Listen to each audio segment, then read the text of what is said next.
కృష్ణా నదిపై ఉన్న తుంగభద్ర, జూరాల, శ్రీశైలం ప్రాజెక్టులకు భారీగా వరద కొనసాగుతుండగా నాగార్జున సాగర్కు ఓ మోస్తరు వరద వస్తోంది. తుంగభద్ర ప్రాజెక్టు పూర్తి నీటి మట్టం 1633 అడుగులు కాగా ప్రస్తుతం 1609 అడుగులుగా ఉంది. తుంగభద్ర ప్రాజెక్టుకు ప్రస్తుతం 15,700 క్యూసెక్ల ఇన్ఫ్లో ఉండగా అవుట్ఫ్లో 3,777 క్యూసెక్లుగా ఉంది.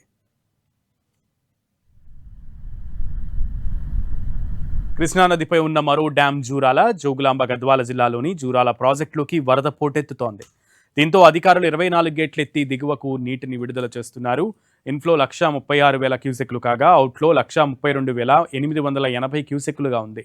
జూరాల ప్రాజెక్టు పూర్తిస్థాయి నీటి మట్టం 318.51 మీటర్లు కాగా ప్రస్తుత నీటి మట్టం 317.77 మీటర్లుగా ఉంది.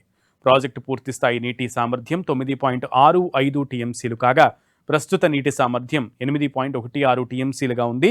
జల విద్యుత్ ద్వారా 40,000 క్యూసెక్లకు పైగా నీటిని దిగువకు విడుదల చేస్తున్నారు. ఎగువ దిగువ జూరాల జల విద్యుత్ కేంద్రాల్లో 11 యూనిట్లలో 436 మెగావాట్ల విద్యుదుత్పత్తి కొనసాగుతోంది.